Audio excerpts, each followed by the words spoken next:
Hello students, मैं Ravi sir Neeraj technical classes में आप सभी का स्वागत करता हूं। मैं आप सभी को पढ़ा रहा हूं पावर इंजीनियरिंग। तो आज के लेक्चर में हम देखेंगे पावर इंजीनियरिंग का जो फर्स्ट यूनिट था उसमें का हमने मैक्सिमम टॉपिक कवर कर लिया है और आज हम फर्स्ट यूनिट का कुछ लास्ट टॉपिक्स जिसमें कुछ टर्मिनोलॉजीज हमें पढ़ने थे उनके लास्ट टॉपिक्स हम पढ़ने जा रहे हैं। जिसमें सबसे आज पढ़ने जा रहे हैं, आज हमारा टॉपिक है आज का सुपर चार्जिंग। तो सुपर चार्जिंग किसे कहते हैं और ये हम इंजन में क्यों इम्प्लीमेंट करते हैं, क्यों हम यूज करते हैं, क्यों पढ़ते हैं हम आईसी इंजन में और क्या इसका यूज है वो हम पढ़ेंगे अभी।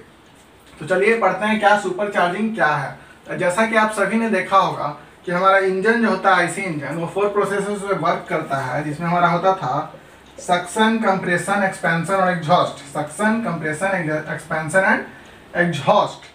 एग्जॉस्ट ये चारों होने के लिए हमारे पास क्या होता था, जब हम एसआई इंजन का केस अगर लेते हैं, एसआई इंजन, तो उसमें हमारा इनटेक होता था और क्या होता था, हमारे पास स्पार्क प्लग होता था और हमारे पास होता था क्या, एग्जॉस्ट। यहाँ से एग्जॉस्ट होता था। तो इनटेक जो होता है जिसमें हमारा आता था क्या, air plus fuel, air plus fuel जो कि मिक्स होकर आता था कहाँ से, कार्बोरेटर से। इतना प्रोसेस हम सब जानते हैं। अब हम देखेंगे इन सब के बीच हमें सुपर चार्जिंग क्यों पढ़ना है और ये क्या है सुपर चार्जिंग का मतलब, सुपर चार्जिंग का मतलब क्या है। तो हम देखते हैं सुपर चार्जिंग क्या है।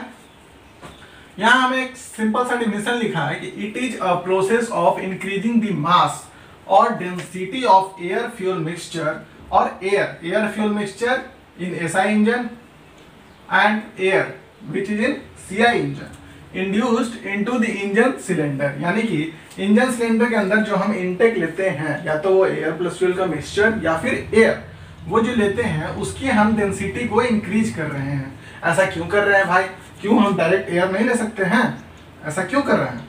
ऐसा हमें जरूरत पड़ जाता है तब जब हमारे पास एयर की क्वांटिटी हमें डेफिनेट अमाउंट में प्रेजेंट नहीं होती है। डेफिनेट अमाउंट में हमारी एयर प्रेजेंट नहीं होती है, उस टाइम हमें इसकी जरूरत पड़ती है। तो इससे क्या फायदा होता है कि जब हम सुपर चार्जिंग करते हैं, यानी कि अपनी एयर की डेंसिटी बढ़ाकर हम इंजन के सिलेंडर के अंदर भेजते हैं, तो हमें एक्सेस अमाउंट ऑफ एयर मिल जाता है फॉर कंबसन। तो जिससे हमारी क्या होती है, पावर आउटपुट बढ़ जाती है।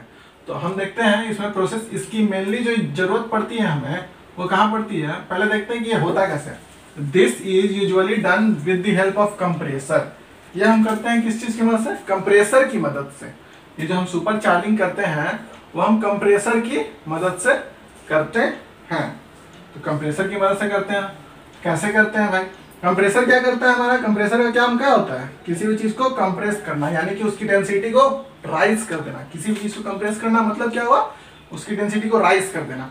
अब जब डेंसिटी ज्यादा राइज हो जाएगी तो यानी कि क्या हुआ, हम थोड़ा भी अगर लेते हैं पार्ट, थोड़ा भी अमाउंट लेते हैं, उसमें हमारा एक्सेस अमाउंट ऑफ एयर होगा, यानी कि जो हम डेंसिटी अगर राइज कर देंगे तो थोड़ा सा ही उसका ज्यादा वॉल्यूम होगा। तो ज्यादा वॉल्यूम होगा यानी कि एक्सेस अमाउंट ऑफ एयर हमें मिल जाएगा, जिससे हमारी क्या होगी, हम excess amount of air engine cylinder के अंदर भेज सकते हैं with mixing with air fuel और without mixing like in SI and CI engine, और जिससे कि हमारा बर्निंग अच्छा से हो जाएगा और हमारा पावर आउटपुट इंक्रीज कर जाएगा। तो ये मेनली हम लोग यूज करते हैं एयरक्राफ्ट इंजन में। कहाँ यूज करते हैं, एयरक्राफ्ट इंजन्स में। एयरक्राफ्ट इंजन्स में क्यों यूज करते हैं, एयरक्राफ्ट इंजन्स में, एयरक्राफ्ट इंजन क्या हुआ जो कि एकदम हमारे एटमॉस्फेयर के टॉप लेवल में फ्लाई करता है, या फिर कह सकते हैं हम मूव करता है। तो एयरक्राफ्ट इंजन जो है जब उतनी एल्टीट्यूड पे रहता है, ये हमारे अर्थ है, अर्थ से हमारे कुछ एल्टीट्यूड पे ये फ्लाई करता है। तो यहाँ पे जो है हमारी क्या होती है, जैसे जैसे हम ऊपर की तरफ जाते हैं हमारी क्या होती है, प्रेशर डिक्रीज होती है, यानी कि प्रेशर घट जाती है। प्रेशर घटती है मतलब क्या हुई, हमारी डेंसिटी भी घट गई। हमारी जब प्रेशर घट गई तो हमारी डेंसिटी भी घट गई। तो जब डेंसिटी घट गई तो हमें वहाँ पे एक्सेस अमाउंट ऑफ एयर नहीं मिल पाती है बर्निंग के लिए, कंबसन के लिए हमारे पास एक्सेस अमाउंट ऑफ एयर नहीं रहती है। तो उसी अमाउंट को हम लोग को, मतलब एक्सेस अमाउंट ऑफ एयर को इंजन सिलेंडर के अंदर भेजने के लिए हम क्या करते हैं, एक कंप्रेसर लगाते हैं, या फिर हम सुपर चार्जर का यूज करते हैं। सुपर चार्जर का यूज करते हैं किस लिए, डेंसिटी को इंक्रीज करने के लिए, डेंसिटी को इंक्रीज करने के लिए। और डेंसिटी इंक्रीज हो गई, उसी एयर को हम फिर अब इंजन सिलेंडर में अपने भेजते हैं और फिर हमारा कंबसन होता है। तो इस प्रोसेस को डेंसिटी के इंक्रीज करके उसको भेजने के प्रोसेस को हम कहते हैं क्या, सुपर चार्जिंग। सुपर चार्जिंग इसके हम मेन देख लेते हैं, मेन ऑब्जेक्टिव्स क्या क्या हैं। देख लिया आपने कि मेनली हम लोग एयरक्राफ्ट इंजन में इसका यूज करते हैं, क्योंकि वहां पे हमारे हायर एल्टीट्यूड पे हमें डेंसिटी कम होती है एयर की, इसलिए हम यूज करते हैं। अब देखते हैं मेन ऑब्जेक्टिव्स क्या है। Main objectives of super charging, तो सबसे पहले मैंने तो आपको बताया कि इससे हमारा पावर आउटपुट बढ़ जाता है। देखिए तो अब देखते हैं line by line. To reduce mass of the engine पर BP, to reduce mass of the engine. Mass of the engine कैसे रिड्यूस हुआ, इंजन जो हो गया वो मेरा ऐसे ही रह गया, इंजन सिलेंडर, इंजन जो मेरा पार्ट है वो इतना रह गया। अलग से हमने क्या किया, कंप्रेसर इसमें लगा दिया, जो कि हमें कंप्रेस करके एयर पहले कार्बोरेटर में भेजेगा, उसके बाद फिर हमारे इधर आएगा। तो हमारी क्या हुई, मास ऑफ इंजन घट गई पर बीपी। बीपी मतलब क्या हुआ हमारा, बीपी, बीपी मतलब हुआ हमारा brake power. Brake power, brake power हम किसको कहते हैं, जो पावर हमें शाफ्ट पे यानी कि जो हमारा रोटर है उस पे हमको मिलता है वो हमें कहते हैं, उसे हम कहते हैं बीपी, ब्रेक पावर।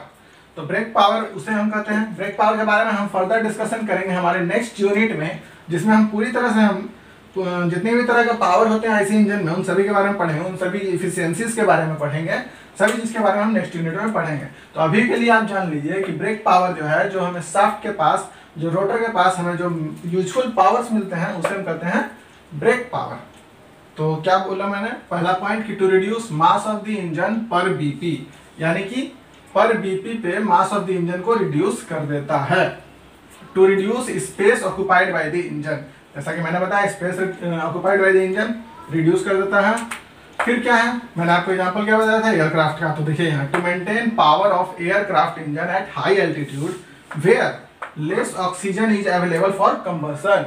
जैसा कि मैंने आपको अभी एक्सप्लेन किया कि हायर एल्टीट्यूड पे जाने पे क्या होता है, हमारा प्रेशर डिक्रीज करता है, डेंसिटी डिक्रीज कर जाता है, जिससे कि हमें अवेलेबल अमाउंट मतलब नेसेसरी अमाउंट जो होता है हमारा ऑक्सीजन का वो हमें नहीं मिल पाता है। इसलिए हम वहाँ पे एयरक्राफ्ट इंजन में हम सुपर चार्जर लगाते हैं to maintain the power of aircraft. फिर क्या, to increase power output of an engine when power is required, हाँ, when greater power is required to increase power output of an engine, यानी कि engine की power को बढ़ा देता है जब हमें ज्यादा पावर की जरूरत होती है। when greater power is required, ठीक है, आप सभी को समझ में आ गया सुपर चार्जिंग। इसके बाद हम क्या पढ़ेंगे, एक हमारा अगला टॉपिक होगा हमारा टर्बो चार्जिंग। टर्बो चार्जिंग यहीं पे बता देता हूं मैं। सुपर चार्जिंग आप सभी ने समझ लिया, तो टर्बो चार्जिंग क्या होगा, टर्बो मतलब क्या होगा। आप सभी ने अभी देखा होगा किसी किसी गाड़ी पे, किसी किसी व्हीकल्स पे लिखा होता है टर्बो चार्ज इंजन, उसका मतलब क्या होता है। देखते हैं टर्बो चार्जिंग, चलिए यहीं पे मैं बताता हूँ आपको। टर्बो चार्जिंग, सुपर चार्जिंग समझ में आ गया, तब हम देखेंगे आगे अब टर्बो चार्जिंग। इसका क्या मतलब हुआ, यहाँ लिखा है सुपर चार्जिंग, यहाँ हुआ टर्बो चार्जिंग। मैंने आपको क्या बताया था कि जो हमारा सिलेंडर के अंदर प्रोसेसेस होते थे, कौन कौन से प्रोसेस, सक्शन, कंप्रेशन, एक्सपेंशन और एग्जॉस्ट। तो एग्जॉस्ट जब होता है तो उस टाइम ये तो नहीं होता ना कि जो पूरा हीट हमारा, जो एक्सपेंशन के टाइम जो हीट के कारण जो प्रेशर आया पिस्टन पे और जिससे हमारा पिस्टन मूव किया नीचे की तरफ, जो हमारा एक्सपेंशन हुआ, उसके बाद हमारा एग्जॉस्ट हो रहा है। तो एग्जॉस्ट जब होता है तो कुछ हीट उस बर्न्ड गैसेस में रहता है, कुछ हीट बर्न्ड गैसेस में रहता है, वही हीट हमारा क्या होता है, वेस्ट हो जाता है बाहर एनवायरनमेंट में। तो हम उसी हीट को यूज करते हैं अपने किस चीज को, कंप्रेसर को चलाने के लिए। उसी को हम कहते हैं क्या, टर्बो चार्जिंग। तो कैसे यूज करते हैं हम, उस हीट को कैसे यूज कर सकते हैं, तो देखते हैं यहाँ हम क्या, कि जो हमारा हीट है, जो हमारा एग्जॉस्ट गैस निकल रहा है उसमें अप्रॉक्स हम जानते हैं अप्रॉक्स 30% जो है हीट वो रिलीज हो जाता है, मतलब बाहर चला जाता है 30% ऑफ हीट। तो 30% ऑफ हीट हमारा बाहर चला जाता है जब, तो क्या होता है, हमारा हीट का लॉस हो रहा है, हमारा मतलब एनर्जी वेस्ट हो रहा है। तो इसी को हम यूज कर लेते हैं। कैसे यूज करते हैं, ये जो हमारा निकल रहा है बर्न्ड गैसेज, इसी गैस को हम यूज करते हैं रन करने के लिए गैस टरबाइन को। Gas turbine. टरबाइन जैसा कि हम जानते हैं कि हमारा गैसेस जब उस पर फ्लो होंगे तो हमारा मूवमेंट ब्लेड्स मूव करेगा टरबाइन का, और जिससे हमारा रोटर शाफ्ट रोटेट करेगा। तो गैस टरबाइन क्या होता है, हमारा रोटेट करता है। ठीक है, इसी को रोटेट करते हैं हम किसकी मदद से, जो हमारा बर्न्ड गैसेज निकला यहाँ से गैसेज, उसकी मदद से हम गैस टरबाइन को रोटेट करवा लेते हैं। और इसको हम डायरेक्टली कपल्ड कर देते हैं किससे, अपने कंप्रेसर से, या फिर इसे हम कह सकते हैं सुपर चार्जर। हमने अभी पढ़ा है यहाँ सुपर चार्जर के बारे में। तो कंप्रेसर से हम क्या करते हैं, डायरेक्टली कनेक्ट कर देते हैं। तो डायरेक्टली कनेक्ट कर देते हैं मतलब क्या हुआ, यहाँ हमें अब कंप्रेसर को चलाने के लिए पावर देने की जरूरत नहीं पड़ रही है। तो पावर देने की जब जरूरत हमें नहीं पड़ रही, यानी कि हमारे कुछ पावर का यहाँ बचत हुआ, यानी कुछ हमारा पावर इंजन का इंक्रीज कर दिया। तो टर्बो चार्जिंग भी क्या करता है, हमारा पावर आउटपुट को बढ़ा देता है, पावर आउटपुट को हमारा बढ़ा देता है। तो टर्बो चार्जिंग हम कैसा, टर्बो चार्जिंग में हम क्या बोलेंगे कि turbo charging is a process of, turbo charging is क्या है, एक प्रोसेस है हमारा जिसमें हम क्या कर रहे हैं, अपने बर्न्ड गैसेस को यूज कर रहे हैं गैस टरबाइन को चलाने के लिए, और जिससे हमारा कंप्रेसर चल रहा है, जिससे हमारा क्या पावर आउटपुट बढ़ जा रहा है। तो टर्बो चार्जर जो होता है हमारा, वो क्या होता है, हमारा turbo charger is a set of, turbo charger is a set of क्या, टरबाइन, गैस टरबाइन, और हमारा क्या हो गया प्लस गैस टरबाइन एंड हमारा हो गया कंप्रेसर। क्या हो गया हमारा कंप्रेसर। ये दोनों को जब हम कंबाइन जब करके रखते हैं तो हम उसे बोलते हैं टर्बो चार्जर, और इससे इस पे जो इंजन वर्क करती है उसे हम कहते हैं turbo charge engine. Turbo charge engine, इसका मेन एडवांटेज क्या होता है, हमारा पावर आउटपुट को इंक्रीज कर देता है, यानी कि हमें जो कंप्रेसर को है वो पावर देने की जरूरत नहीं पड़ती है, वो डायरेक्टली इससे कपल्ड होकर इससे पावर ले लेता है। यानी कि इसका शाफ्ट अगर रोटेट किया तो उससे हमारे कंप्रेसर का शाफ्ट रोटेट किया, और जिससे कि हमारे रोटेशन से हमें कंप्रेशन मिल जाता है, कंप्रेस्ड एयर मिल जाता है। उसके बाद हम कंप्रेस्ड एयर से अपना जैसे हम सुपर चार्जर में करते थे कि हमारे कंप्रेस्ड एयर जाता था, जिससे हमारा पावर आउटपुट इंजन का बढ़ जाता था। तो वही केस यहाँ हो रहा है, बस हम यहाँ पे अब कंप्रेसर को अपने से मतलब कुछ एक्सटर्नल सोर्स से नहीं चलाकर हम जो गैस टरबाइन है उससे चला ले रहे हैं, और गैस टरबाइन हमारा इससे निकला हुआ एग्जॉस्ट से वर्क कर रहा है, जिसके कारण हमारा क्या होगी, पावर आउटपुट बहुत ही इंक्रीज कर जाती है। ये थी हमारी सुपर चार्जिंग और टर्बो चार्जिंग की बात। अब हम देखेंगे कार्बोरेटर के बारे में और फ्यूल इंजेक्शन पंप के बारे में। इसके बाद हमारा इस फर्स्ट यूनिट खत्म हो जाएगा, और उसके बाद हम अगला वीडियो हमारे नेक्स्ट लेक्चर जो होगा हमारा अगले यूनिट पे होगा। तो चलिए अब हम देखेंगे क्या कार्बोरेटर किसे क्या है। पहले जब मैंने आपको एसआई इंजन बताया था, उसने आपको बताया था कि एसआई इंजन के इनटेक में आता है हमारा एयर प्लस फ्यूल, मतलब एयर और फ्यूल का मिक्सचर आता है। तो एयर और फ्यूल का मिक्सचर आता है, तो ये फ्यूल का मिक्सचर ये करता कौन है, एयर और फ्यूल का मिक्सचर करता कौन है, ये करता है हमारा कार्बोरेटर। कौन करता है, कार्बोरेटर करता है। तो ये क्या जो हमारे सामने दिख रहा है हमें, ये है हमारा कार्बोरेटर का कंस्ट्रक्शन, और इसी में हमें वर्किंग भी कैसे पता चलेगा हम देखेंगे। तो चलिए देखते हैं पहले इसमें कौन कौन से पार्ट्स होते हैं, कौन कौन से कंपोनेंट्स होते हैं। सबसे पहले ये इसे हम कहते हैं क्या, चोक वेल्व। ये जो वेल्व है हमारा, ये है हमारा चोक वेल्व, जो कि मूव करता है straight to horizontal, vertical horizontal होता है ये, जिससे हमारा क्या होता है, ये फ्लो कंट्रोल करता है। कैसे, अगर हॉरिजॉन्टल है तो फ्लो रोक देगा, और वर्टिकल है तो फ्लो पास होगा। उसके बाद हमारा यहाँ पे आता है, ये एक हमारा कन्वर्जिंग शेप का होता है, इसको कहते हैं हम क्या, वो चोक वेल, ये वो हमारा क्या चोक, ये हो गया हमारा चोक। फिर इसके आगे हमारा लगा होता है थ्रॉटल वेल, ये है हमारा क्या फ्लोट चैम्बर, जिसमें हमारा क्या होता है पेट्रोल या फ्यूल जो होता है हमारा वो इसमें होता है फ्लोट चैम्बर में। तो फ्लोट चैम्बर में इसके ऊपर क्या लगा होता है हमारा फ्लोट, जिससे जो क्या होता है कि पेट्रोल के सरफेस के ऊपर फ्लोट करते रहता है। उसके आगे होता है हमारा स्ट्रेनर, और यहाँ होता है हमारा फ्यूल टैंक जहाँ से फ्यूल हमें आता है। फिर हमारा क्या है, हमारा आगे ये थ्रोटल, मैंने आपको सब चीज़ बता दिया। यहाँ एक आगे नोजल लगा होता है जो कि इसके अंदर पेट्रोल का मतलब छिड़काव करता है। अब देखते हैं कि इसका वर्किंग क्या क्या होता है कार्बोरेटर का। आप सभी ने सब कोई पार्ट देख लिया, तो चलिए सबसे पहले देखते हैं कि फ्यूल हमारा कहाँ से आता है। फ्यूल टैंक से आएगा। बाइक का ही देख लेते हैं अगर एग्जाम्पल, तो फ्यूल टैंक से आएगा हमारा क्या, फ्यूल। उसके बाद जाता है स्ट्रेनर। स्ट्रेनर क्या करता है, मॉइस्चर जो उसमें होता है उसको हटा देता है, या जो पहले से गैसियस एयर होता है उसको रिमूव कर देता है हमारा स्ट्रेनर। उसके बाद क्या होता है, हमारा फ्यूल जो है आता है यहाँ। उसके बाद इसमें फ्लोट चैम्बर में हमारा भर जाता है। ये फ्लोट चैम्बर क्यों कहते हैं और इसका फ्लोट का क्या काम है। जब हमारा जो फ्यूल है, पेट्रोल है, वो यहाँ पर छिड़काव होता है, तो यहाँ क्या होगा, हमारा फ्लूइड की हाइट घटेगी। तो घटेगी मतलब क्वांटिटी घटेगी, हमारा फ्लूइड नीचे की तरफ होगा, और नीचे की तरफ जब होगा तो ये हमारा जो पोर्शन है ये खुल जाएगा, ओपन हो जाएगा। ओपन होने से क्या होगा, हमारा जो निडल वाल्व है वो नीचे की तरफ आएगा, मतलब ओपन हो जाएगा। ओपन होने से क्या होगा, हमारा पेट्रोल फिर से इसमें भर जाएगा और ये फ्लूइड फिर से ऊपर शिफ्ट कर जाएगा। तो ये अपने पोजीशन कंट्रोल करता है, मतलब पेट्रोल के क्वांटिटी को फ्लोट चैम्बर में कंट्रोल करता है ये हमारा फ्लोट।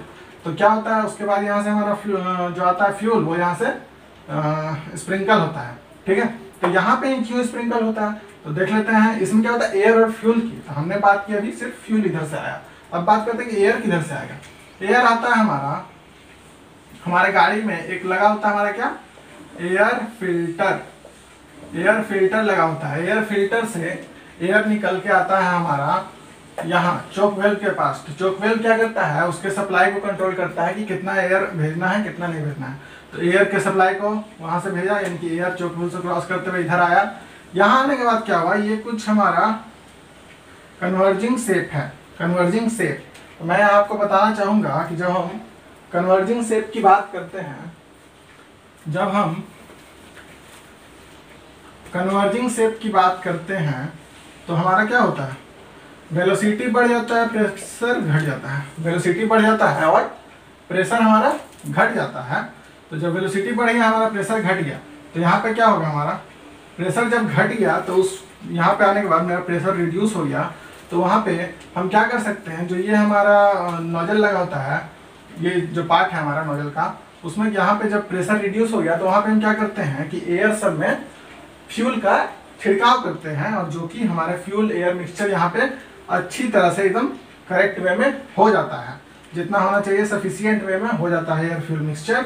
और उसके बाद वो एयर फ्यूल मिक्सचर आगे से थ्रॉटल वेल्व होते हुए हमारे इंजन सिलेंडर में चला जाता है, टू इंजन सिलेंडर में चला जाता है यहाँ थ्रॉटल वेल्व से होते हुए।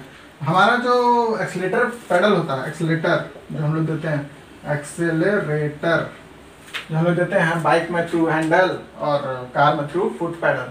तो फुट पैडल के थ्रू जो देते हैं हम लोग एक्सीलरेटर, वो क्या करता है, हमारे थ्रॉटल वेल्व को मतलब थ्रॉटल वेल्व पर वर्क करता है, यानी कि थ्रॉटल वेल्व को रोटेट और मतलब वर्टिकल और हॉरिजॉन्टल मूव कराता है। जिससे हमारा क्या होता है, जब ये हॉरिजॉन्टल होगा तो हमारा एयर पेट्रोल मिक्सचर आगे नहीं जाएगा, जो हमारा स्टेशनरी कंडीशन में होता है। जब हम इस पर एक्शन करते हैं तो ये रोटेट होता है या मूव करता है, थोड़ा सा ऑसिलेट होता है। तो जब ये मूव करता है तो हमारा क्या होता है, एयर फ्यूल मिक्सचर इंजन की तरफ जाता है, जिससे हमारा वर्किंग स्टार्ट हो जाता है। जब फ्यूल का इंटेक होने लगता है, वहाँ इंटेक होने के बाद क्या होता है, हमारा कंबसन, एक्सपेंशन, एग्जॉस्ट, हमारा इंजन सिलेंडर वर्क करने लगता है। तो देखते हैं हम कि कार्बोरेटर तो ऐसे हमने समझ लिया, उसकी डिफिनेशन क्या होती है। It is a device for atomising and वेपराइजिंग the fuel and mixing it with air in varying proportion to suit the changing operating condition of the engine। मतलब क्या हुआ कि ये एक डिवाइस है जो कि एटोमाइजिंग एंड वेपराइजिंग, मतलब क्या हुआ, एटोमाइजेशन मतलब इसे छोटे छोटे टुकड़े में बांट देना और उसके बाद एयर के साथ मिक्स कर देना, मतलब वेपराइजिंग it with in a varying mixing it with in varying proportion, यानी कि कितना मिक्सचर कब करना है वो हमारा एक्सीलरेटर पर डिपेंड करता था। तो हमें केमिकली करेक्ट, ऐसे हम एसआई इंजन की बात करें तो उसमें हम chemically correct lean mixture, rich mixture हम लोग वहाँ पे करते हैं ड्यू टू वैरिंग कंडीशन जो होता है हमारा ऑपरेटिंग कंडीशन, लोड कंडीशन, उसके अकॉर्डिंग हम लोग डिसाइड करते हैं कि हमारा जो मिक्सचर है वो लीन होगा या रिच होगा। लीन का मतलब क्या हुआ, पेट्रोल कम, रिच मतलब पेट्रोल ज़्यादा। ठीक है, तो हमें रिच मिक्सचर कब चाहिए, लीन मिक्सचर कब चाहिए, तो ये सब डिपेंड करता है हमारा किस पे, यहाँ पे मिक्सचर हम कैसा कर सकते हैं उस पर कार्बोरेटर ही हमारा डिसाइड करता है। और थ्रॉटल वेव से हम डिसाइड करते हैं कि कितनी क्वांटिटी में एयर फ्यूल मिक्सचर हमें इंजन सिलेंडर में भेजनी है और कितने नहीं भेजनी है, कितने अमाउंट में भेजनी है, वही हमारा डिसाइड करता है क्या, थ्रॉटल। ये वर्क किस पे करता है? हमारे एक्सीलरेटर से। तो यही है हमारी टोटल वर्किंग और construction of carburettor. I hope आप सभी को अच्छे से समझ में आ गई होगी वीडियो। तो अगर आपको अच्छे से समझ में आ गई है तो वीडियो को लाइक सब्सक्राइब जरूर करें और कमेंट भी ज़्यादा से ज़्यादा करें। तो चलिए आज के लेक्चर में बस इतना ही। आज 3 पार्ट ही हम देखेंगे। अब नेक्स्ट वीडियो जो हमारे आएगी उस पर हमारा आएगा अगला यूनिट। जो हमारा अगला यूनिट क्या है, जिसमें हम कुछ टेस्ट्स की बात करेंगे, इंजन्स के अंदर जो पावर जनरेट होते हैं उसके बारे में बात करेंगे, और क्या बात करेंगे हम, इफिशियंसीज की बात करेंगे, और 2 टेस्ट्स हैं उसमें, मॉर्स और मोटरिंग टेस्ट, वो सब के बारे में भी हम पढ़ेंगे। तो आगे के लेक्चर्स में और मजा आने वाला है। हमें अच्छे से समझते जाना है हमें। अगर यहाँ तक में आप सभी को कोई भी दिक्कत है तो आप बोल दीजिएगा। मैं एक ओवरऑल वीडियो अगर आप लोग जैसा कमेंट करें तो मैं बना दूंगा एक एज अ समरी। और अगर आपका कुछ पार्ट इस यूनिट में छूटा है तो उसकी PDF आप सभी को प्रोवाइड कर दी जाएगी। तो इस यूनिट में बस इतना ही और आज के लिए थैंक यू। और